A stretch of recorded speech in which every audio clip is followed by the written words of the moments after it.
So, good morning, everyone, and good to see you again, David, and warm welcome.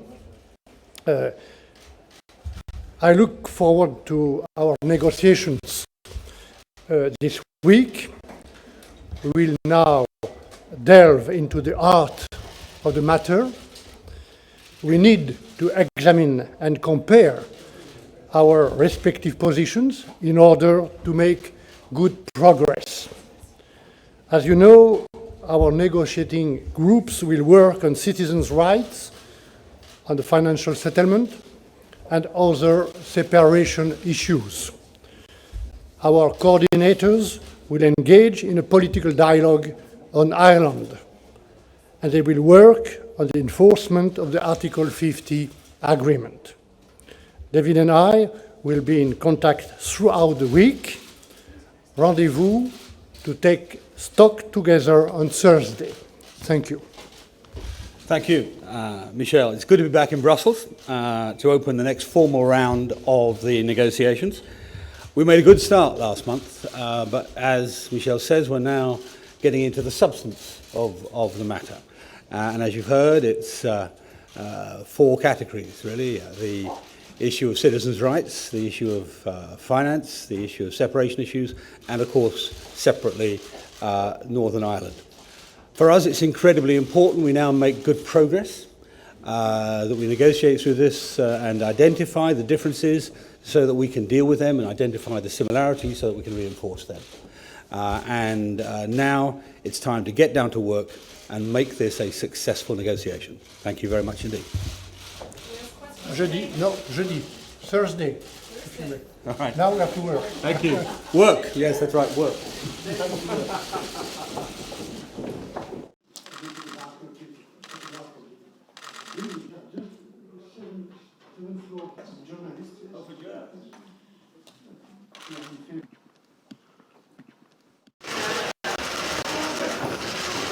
Ladies and gentlemen, welcome to the Commission press room for this joint press conference by our Chief Negotiator, Michel Barnier, and the Secretary of State for the Department of Exiting the European Union, Mr. David Davis.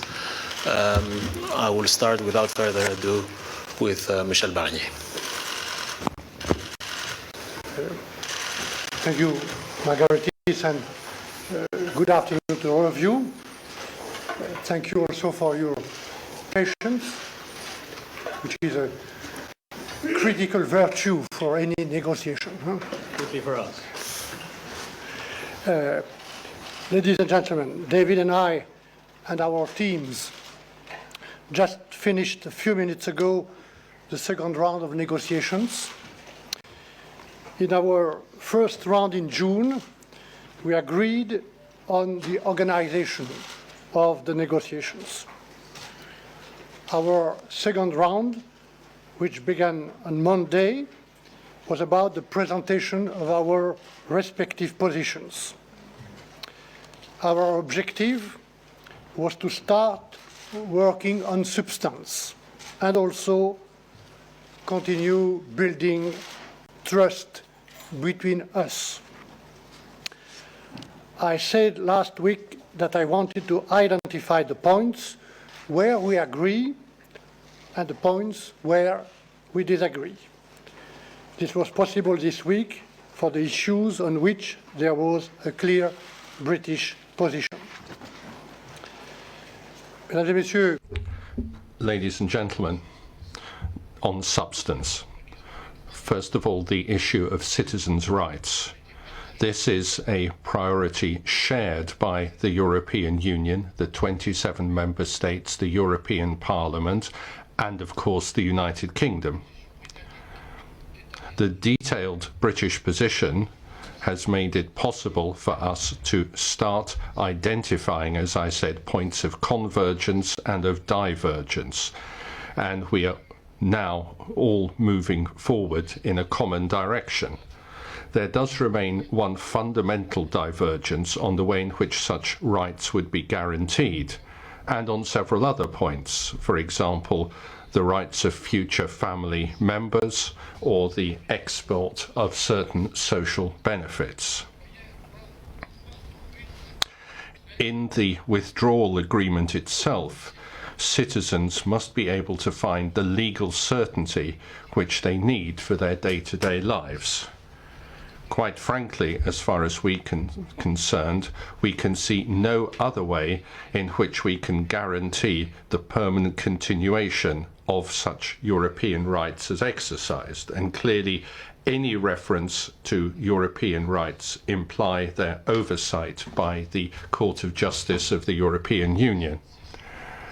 Therefore, at the next negotiating session, we must clarify the reasons for those divergences while constantly remembering our common objective that those citizens may continue to live as they do today.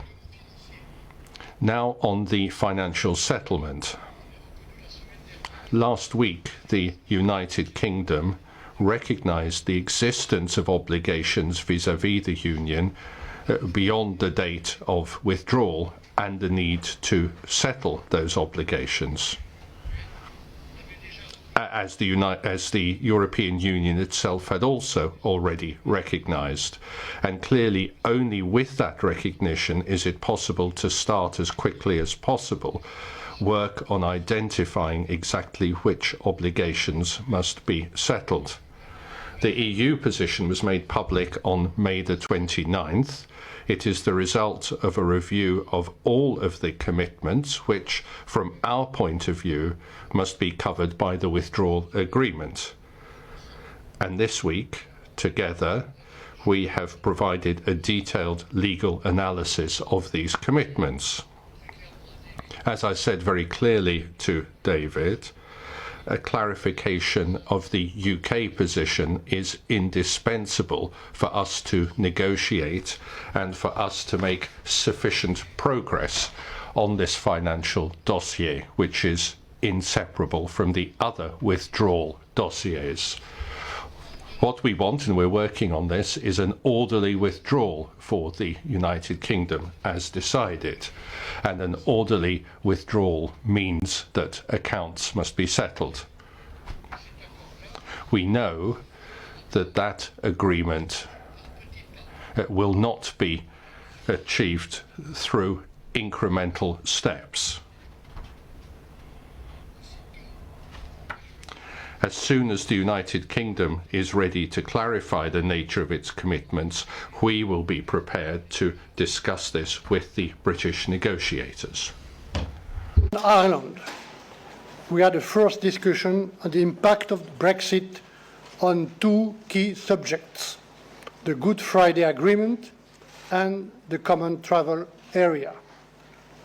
We agree that the important issue of the Good Friday Agreement between Ireland and the UK in all its dimensions require more detailed discussions. In particular, more work needs to be done to protect North-South cooperation between Ireland and Northern Ireland. Today, that cooperation is embedded in the common framework of the EU law and EU policies. We need to better understand how the UK intends of ensuring the continuation of this cooperation after Brexit. We also agreed that the UK should clarify in the next session how it intends on maintaining the common travel area after leaving the EU. Enfin, finally, on the other separation issues, we had an exchange of views on the scope, on the means of providing legal clarity where Brexit creates uncertainties, for example, for goods on the market, but also for police cooperation, for citizens or companies involved in pending legal procedures. And we have explained our positions on the basis of the 7 position papers which we published and on which we have been able to work. We have taken note of positions and clarifications from the United Kingdom on certain points and on their intention to clarify their positions in upcoming negotiating rounds. So, as I say, by way of conclusion, the first round was about organisation. This week has been about presentation. The third round must be about clarification. And we require this clarification on the financial settlement, on citizens' rights, on Ireland, with the two key points of the Common Travel Area and the Good Friday Agreement, and on the other separation issues, where this week's experience has quite simply shown that we make better progress where our respective positions are clear. First, we continue to engage constructively as a full and responsible member state. Second, we continue to work hard and at pace. We had 98 civil servants here this week. Third, we negotiate for every nation and region of the United Kingdom. Our goal is to secure a deal that works for all parts of the country. And finally, we will keep Parliament and the public informed as negotiations unfold. Financial settlement, we both recognise the importance of sorting out the obligations we have to one another, both legally and in a spirit of mutual cooperation. We've had robust but constructive talks this week.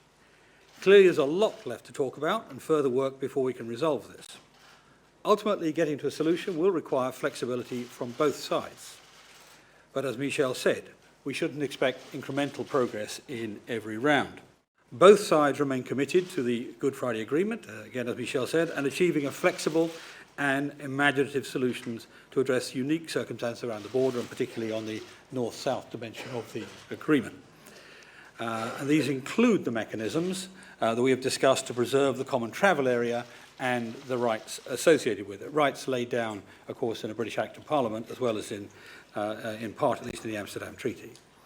On separation issues, we've made progress on a range of issues. Michel mentioned most of them. Euratom, legal cases pending before the European Court of Justice, and administrative procedures before the Union institutions, and, of course, goods on the market. From Sky News. Mr Davis, Mr Barnier just reflected that you have said that Britain recognises its obligations, but on the financial settlement, can you give us at least some clarity, because people are confused? Does this mean categorically that Britain accepts that there will be a net flow of money to the European Union? And Mr Barnier, if I can ask you, on the European Court of Justice, will that be a red line on any determination of substantive progress on EU citizens' rights? Can I answer first, Michel? The first thing to say is I'm not going to enter into the negotiation in the press conference. What I will say is last week we published again in a written statement to the British Parliament to remind people of what we'd said in the Lancaster House speech and in the White Papers and the Article 50 letter, that we're a country that recognises its international responsibilities and rights, and that we will seek to exercise both in the future. I don't recognise the phrase net flow, but we will seek to exercise both in the future. Michel.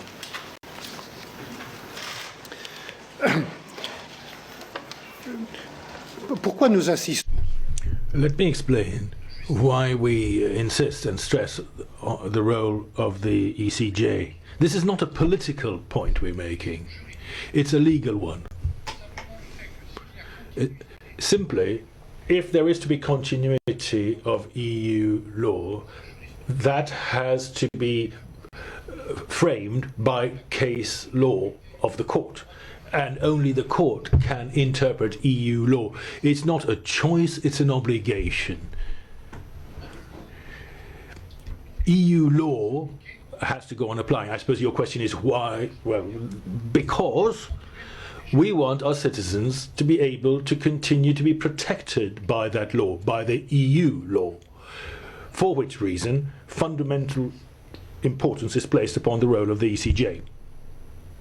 Then I had Katja, the right. Mr Barnier, if I could ask you first of all, please, Katja Adler from the BBC. In a good negotiation, it takes give and take from both sides. The United Kingdom has conceded to the EU plan, timetable for Brexit negotiations. It's also accepted that it has financial obligations to honour when it leaves. Where will the EU be showing some give, perhaps as a trust-making exercise? Isn't there any wiggle room, for example, over the ECJ? And if I could ask you as State Secretary as well, over and again we've heard Mr Barnier today saying he needs more clarification from the United Kingdom over its positions on a number of issues.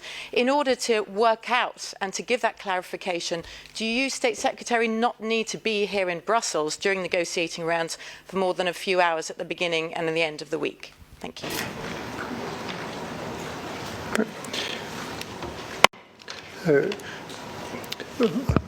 Collègue de la BBC. A BBC colleague of yours asked me something pretty similar last time round, or a few days ago anyway. Are you prepared to make concessions? Where are you able to make concessions? Well, we're not in a sort of game of making concessions or asking for concessions. Negotiations are only just starting. You said that the UK has agreed to organising the agenda in the way it has been.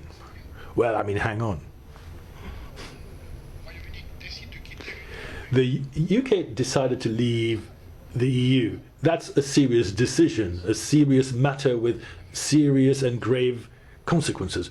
We take it seriously. I'm sure David and his team also take it very seriously. And we agreed on how to organise this. It wasn't a concession we were asking from them.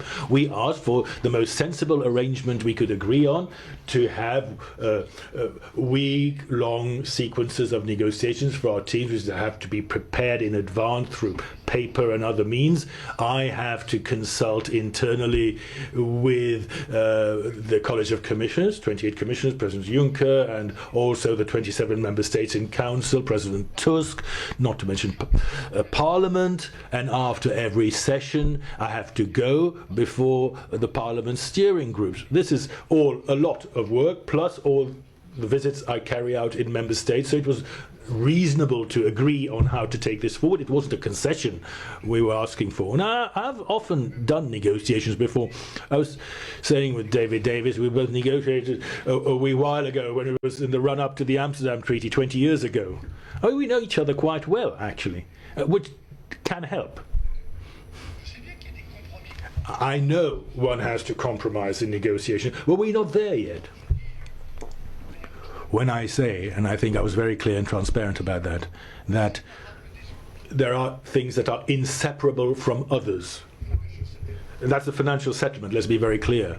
We want clarity on that, because we need to be able to work more and forward until we come to putative areas of compromise. We can't do anything without a global picture as to, for instance, what the United Kingdom are prepared to accept as being their obligations that would be covered by the withdrawal agreement. And then we can work towards compromises. But at the moment, we're still clarifying.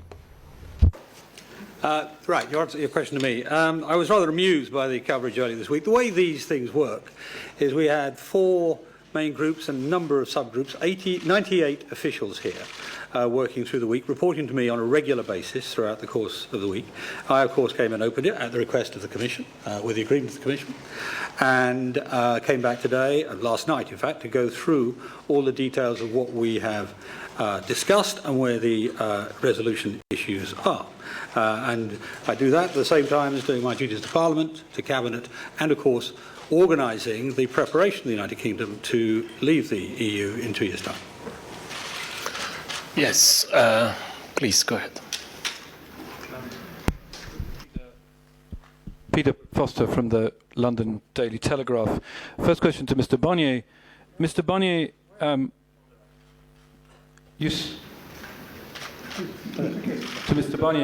you said that EU law must apply to European citizens in the UK when those citizens will be resident in a third country. Can you tell me of a single other country that accepts the jurisdiction of another court over their citizens? And to Mr. Davis, Mr. Boris Johnson, the Foreign Secretary, said that the EU could go and whistle for its money earlier this week. When are you going to level with the British public that we are going to have to make significant financial payments to the EU as part of this Brexit process?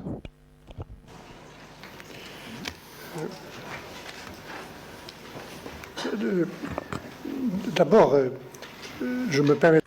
First of all, can I remind us all that we are in a process of negotiations which are quite extraordinary in their nature. I don't think we've ever, in the history of the EU, going back from the very beginnings of European construction in the 1950s and the Treaty of Rome, followed by many countries joining, one of whom in 72, 73 being the UK. And back then, by the way, can I point out that I was very much in favor of that. I was in favor in French politics in the 72, when we had a referendum in France. I was one of those who was urging a yes vote to the UK joining, which makes it rather ironic to be where I am now. But anyway, never in that history of the EU have we ever had to discuss legal certainty for 4 million or however many citizens, 1.2 million UK citizens at least, that live, work or are retired, who chose to live in one of the 27 EU member states. Plus, on the other side, the 3 million odd of the 27 who live and contribute to the UK economy and live in the UK. We've never had such a situation before. And we owe them this security, this protection. As to the very important point of respect for European law, as I said to your colleague before, for us, it is court case law that must continue to rule, and the court that must continue to oversee the process on this. Thank you. Oh, sorry, but there's one other point I wanted to make. This is, as I said, unique, extraordinary, because the nature of this decision to withdraw that the UK took and its consequences on citizens, on people, on women and children. And when you think about what it means for the UK from the economic area and fellow members of the EEA, such as Norway, well, of course, there's specific arrangements. And if you take the EEA, they have an arrangement that dovetails in with the ECJ, but I'd point that out to you as an example of what you were talking about. Right, for me. I think, I wasn't actually in the chamber for the Foreign Secretary's comment, but I think he said they could whistle for extortionate demands. That was the phrase he used. As for levelling, well, the Prime Minister has been very plain about this from the beginning, from her Lancaster speech onwards. She said we will meet our international obligations and expect to be respected for our international rights. She said that Parliament will make decisions after we leave, and after we leave we'll come to the end of the UK paying enormous sums to the European Union. All of those are still true. Thank you. Yes, Catherine. Catherine Fiore, EU reporter. Michel Barnier, on Northern Ireland, you've repeatedly said that the Good Friday Agreement must be respected in all its dimensions. And one of those dimensions is rigorous impartiality. Do you think that the UK can be described as impartial following their supply and confidence agreement with the Democratic Unionist Party? And is this something that you raised with the Minister? And a question for the Minister. This morning, Liam Fox, Minister for International Trade, said that the UK could survive without a deal.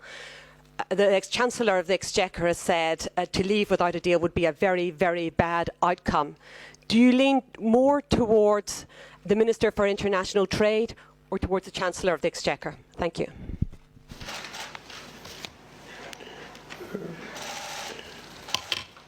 Je ne vais certainement pas. Well, in a press conference here, as part of the negotiating process, I am certainly not going to make a comment on the political situation in the United Kingdom. It's not my role, although it is obviously a subject that interests me, but I will certainly not comment on that situation. What I do know is that we have common responsibility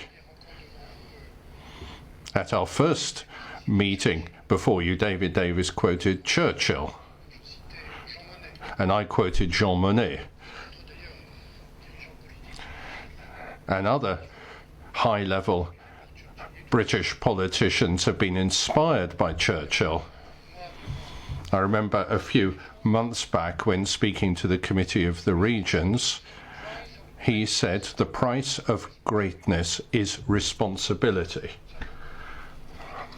And that applies to both sides. I'm not trying to give anyone a lesson, but that is a very important principle. We are responsible for our financial commitments, responsible for our share in Ireland, in Northern Ireland, for re-establishing the dialogue of peace and stability. That applies to the Good Friday Agreement, in which the European Union has played an important part. It was one to which I gave my support when I was Commissioner for Regional Matters through the Peace Programme. It also applies to the Common Travel Area. And the United Kingdom is jointly responsible, a joint guarantor. Whatever discussions or domestic political arrangements are. And we also, I repeat, have our share of responsibility, as I said before, for North-South cooperation and the links in very concrete public policy areas.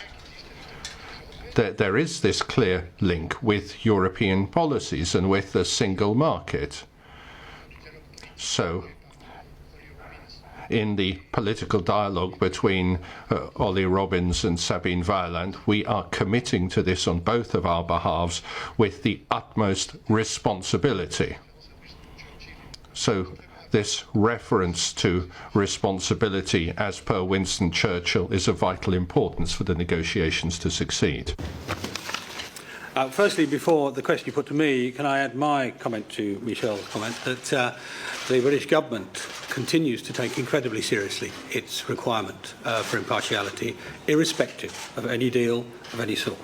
On the question of, I didn't hear Dr. Fox this morning, but if he says what you said, actually he's not saying anything different from what the Chancellor said. In that interview, when he referred to very bad, he said, but if there was a punishment deal, we'd have to do it and we would make it work. But of course, nobody expects a punishment deal.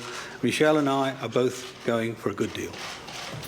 This concludes our press conference. Thank you all for your presence. Do you hear me? Yeah. Go ahead. Sarah Collins from the Irish Independent and Irish Examiner newspapers. To both Mr. Davis and Monsieur Barnier, the focus so far and what I'm getting from you today is that it's going to be citizens and financial settlement first, with Irish issues pushed a little bit aside to an extent. Can you explain your thinking on that? How do you intend to structure the talks? When we can expect position papers on Ireland? Is it still one of your top priorities? And ultimately, who's responsible for coming up with these flexible and imaginative solutions that are mentioned in the EU guidelines? Thanks. The first thing to say is I think Ireland's taken, Northern Ireland and the Republic of Ireland have taken more time today than anything else. We discussed two aspects of it. One, of course, is the political sensitivities, which everybody understands. The other is the determination to maintain as near as possible, invisible border, so we do not undermine the peace process, do not provide any cause for concern in Northern Ireland. This is a technically difficult issue, but it's one which I'm certain is soluble, although it'll probably take us until the end of the process when we've already decided what our customs and free trade arrangements are. But that's why we're starting now. That's why this was initially dealt with by a dialogue of the two highest ranking people, the two coordinators in this team. There's no doubt in my mind this is right at the top of the priorities that we need to resolve in this negotiation.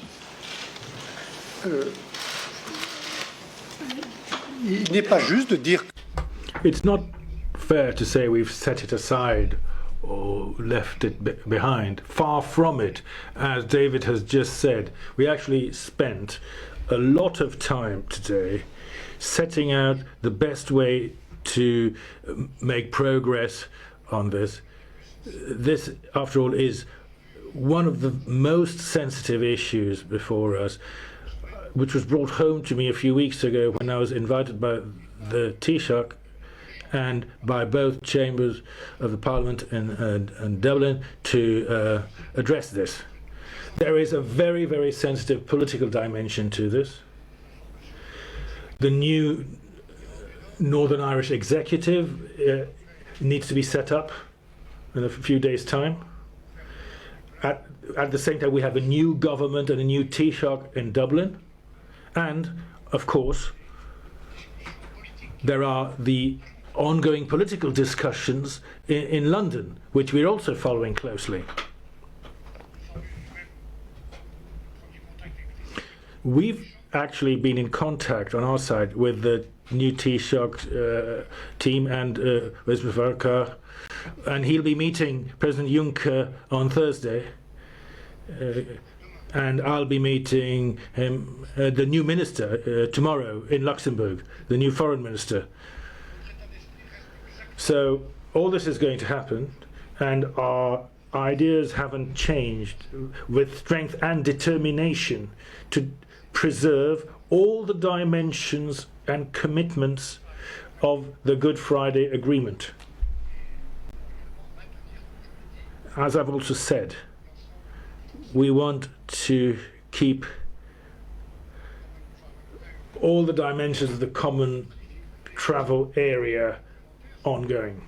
The other problem in parallel with that is that without creating a new hard border, as I've said, at the same time, we have to come up with solutions, especially for goods and services, but in a way that is compliant with the normal rules and integrity of the internal market. So we've got a very sensitive political context. We've got a very clear objective, which is to preserve all the dimensions of the Good Friday Agreement. And we have an awful lot of work to do, bilaterally, and also in coordination with the Dublin government on my side, so that we come up with imaginative and concrete solutions along the lines I've described, and particularly taking into account the single market. So certainly no question of setting this aside or behind the others. Closer to the mic. How's that? James Mates from ITV News. Secretary of State, you appear to have agreed in terms of timing, priorities and sequencing to conduct these talks exactly as the EU 27 said they were going to be conducted. Is this an early indication of the weakness of your negotiating position and your lack of leverage? Well, the first thing to say about the talks is not when it starts, it's how it finishes that matter. The UK has been crystal clear about our approach to the negotiations. The withdrawal process cannot be concluded without the future relationship also being taken into account. They should be agreed alongside each other. This is completely consistent with the Council's guidelines that state nothing is agreed until everything is agreed.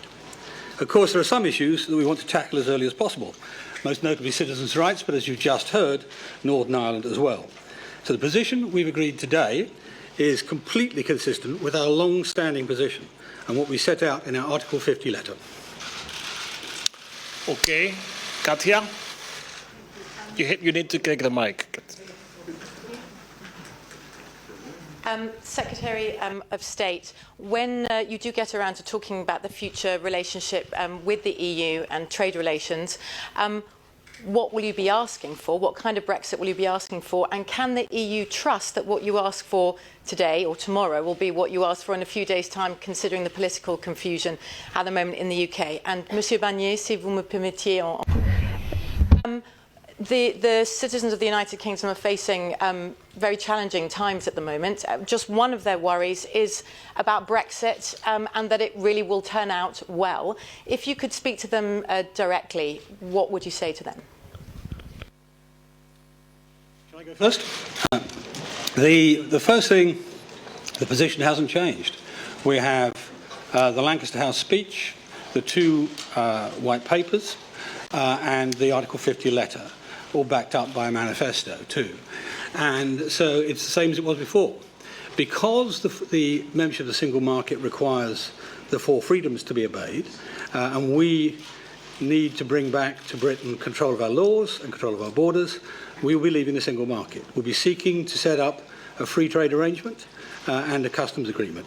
Similarly, we'll be leaving the customs union. The same arguments apply, but also because that's the only way we can develop our free trade arrangements with the rest of the world. And that is a major upside for Britain. So the circumstance has not changed at all.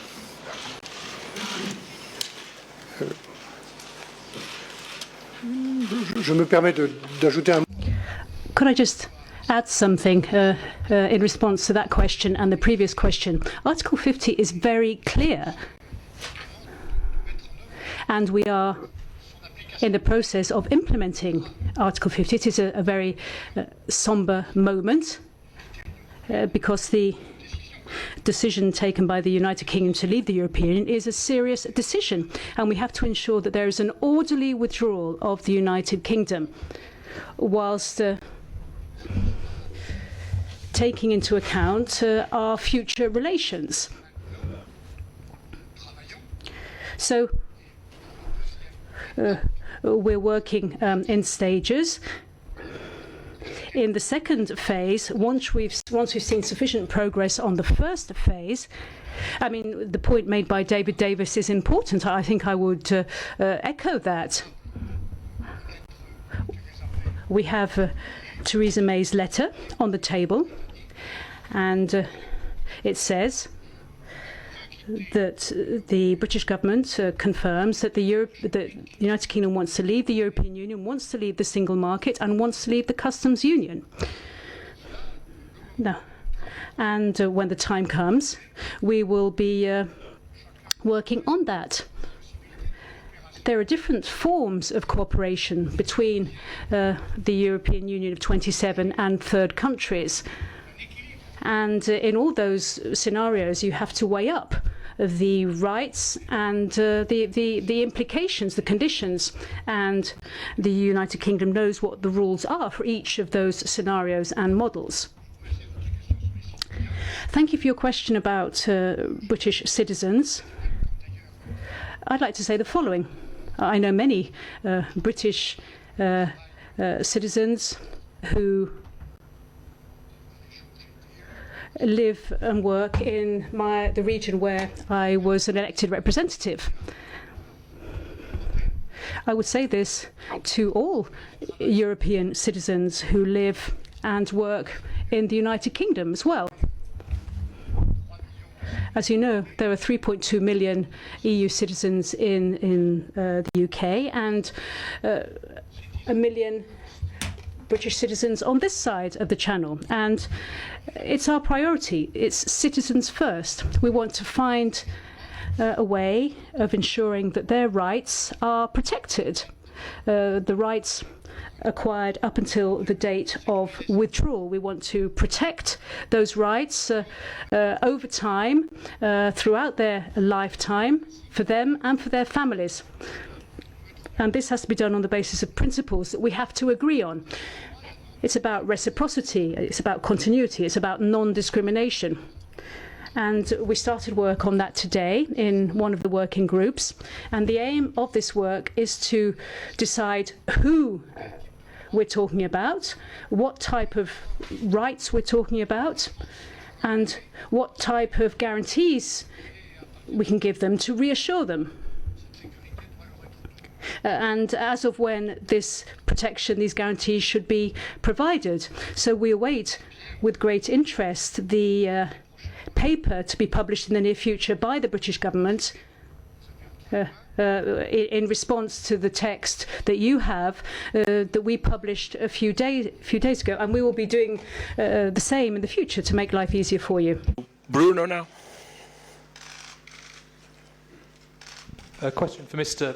Davis. In the terms of reference, there are negotiating groups for citizens' rights, financial settlement and other issues, but only a dialogue on Ireland and the border. Is this because of the government's talks with the DUP, or perhaps because of the position taken by some members of the cabinet, such as Philip Hammond, on customs union and single market.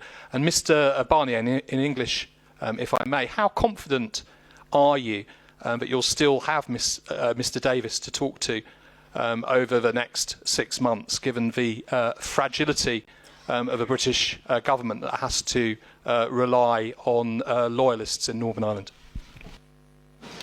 How flattering. Let me deal with that. I mean, I think we've dealt with it once already, but the treatment of the Northern Irish issue, the Republic of Ireland issue, is by no means, in some sense, second class. Just the reverse is being dealt with by the most senior people in the negotiating teams. And that is, and we're starting it now, not because, I mean, on citizens, we hope that we can get a reasonably fast resolution, reasonably fast.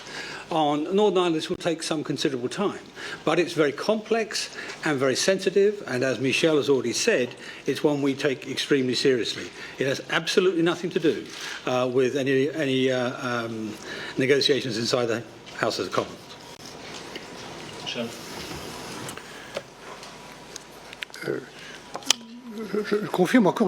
Let me, on this point of Ireland, just reaffirm the fact that the very fact that we have begun our dialogue today at the highest level, and Ollie Robbins, who is British Prime Minister's advisor, and on my side, Sabine Veillant, who is my deputy in these negotiations, I think this shows in its own right just how high a priority we put on this issue. Given the range of political and technical issues at stake, I think this very much justifies our dialogue. And the dialogue should indeed represent a safeguard to all concerned that we are very much committed to this as a priority. I won't pick up on the issue that was addressed in your first question, which has already been answered, but I would say that the political discussion within the United Kingdom is, of course, very interesting. It's not the only country I follow whose internal politics I follow closely, of course. I'm meeting David Davis yet again today, but I've known him for quite some time.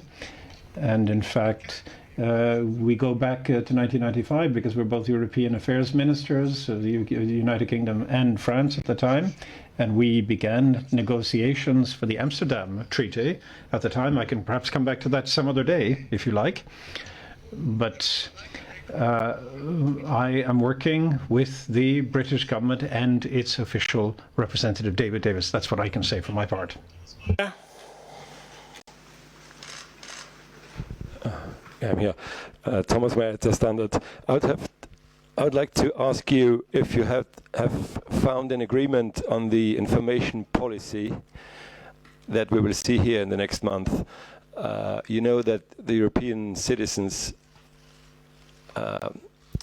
had concerns not to be well informed about what we have seen in the trade negotiations with the United States and Canada, and we have set new standards here.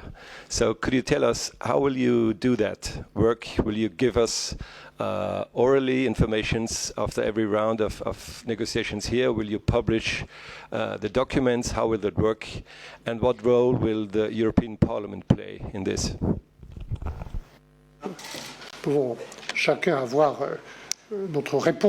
Well, we can each reply to that in our respective ways, and everybody is free to respond as they wish. But my personal point of view, in coordination with President Tusk and President Juncker, our intention is to be fully transparent in a completely unusual way, because it's an unusual negotiation, an extraordinary negotiation, and because of this exceptional dimension, we intend to have as broad and open a debate as possible to make everyone, including your lives, easier. I think you had a concrete example of what we might mean a couple of days ago, when we immediately published both position papers on financial settlement and citizens' rights respectively. And I intend to go on doing so. I prefer transparency to leaks. And can I just add,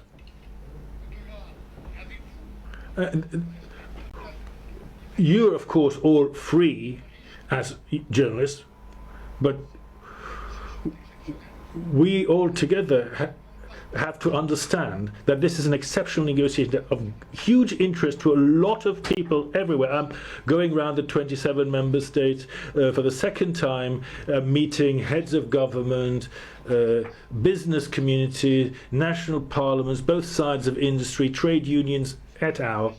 And everywhere I find great awareness of the responsibility and the issues at stake. So a public debate for me is very important.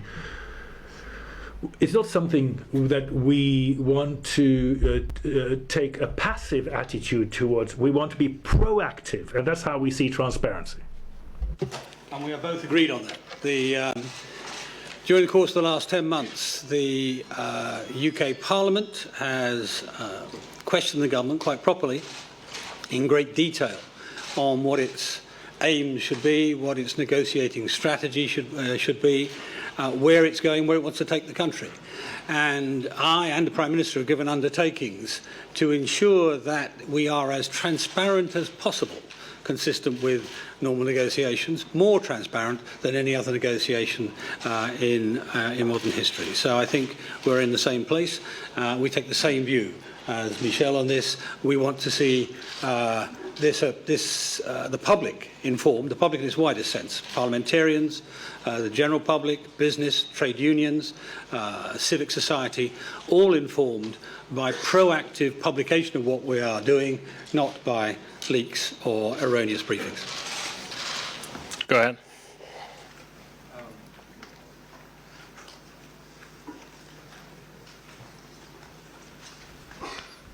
Peter Foster with the Daily Telegraph. To Mr. Davis first. Mr. Davis, you set up a working group on financial settlement. You said not long ago that the fight over sequencing would be the fight of the summer, but the terms of reference make no reference to trade and no reference to future relationship. Have you given up the argument? Have you lost the argument? And to Mr. Barnier, can you tell us anywhere in these negotiations where you feel you've made a concession to the Brits? But let me start with just reading you the section from the Article 50 letter the Prime Minister wrote. We will need to discuss how we determine a fair settlement of the United Kingdom's rights and obligations as a departing member state, in accordance with the law and the spirit of the United Kingdom's continuing partnership with the European Union. But we believe it is necessary to agree the terms of our future partnership alongside those of our withdrawal from the European Union. And that's what we see will happen. When we eventually get to the point that the Council decides we've made enough progress, their words, both sets of dialogue will continue, including free trade, not just trade, obviously customs, obviously security, obviously cooperation in all sorts of ways. They'll all continue once we get to that point.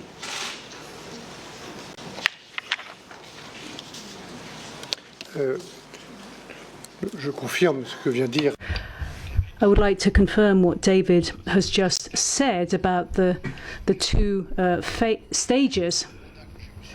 They are clearly defined within my mandate, and they make sense, really. They're logical. We need to remain calm.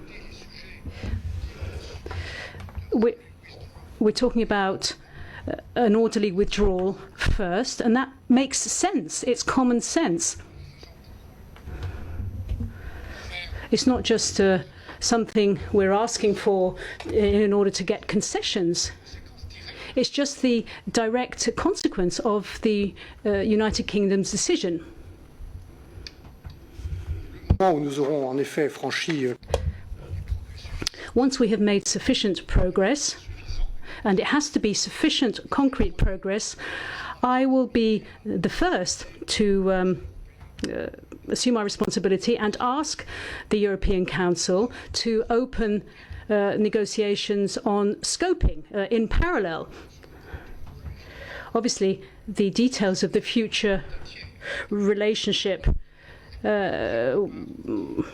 is something that will only be concluded after the departure of the United Kingdom. Now, you asked whether there's anywhere where we've made a concession. Well, look, the United Kingdom has decided to leave the European Union. It's not the other way round.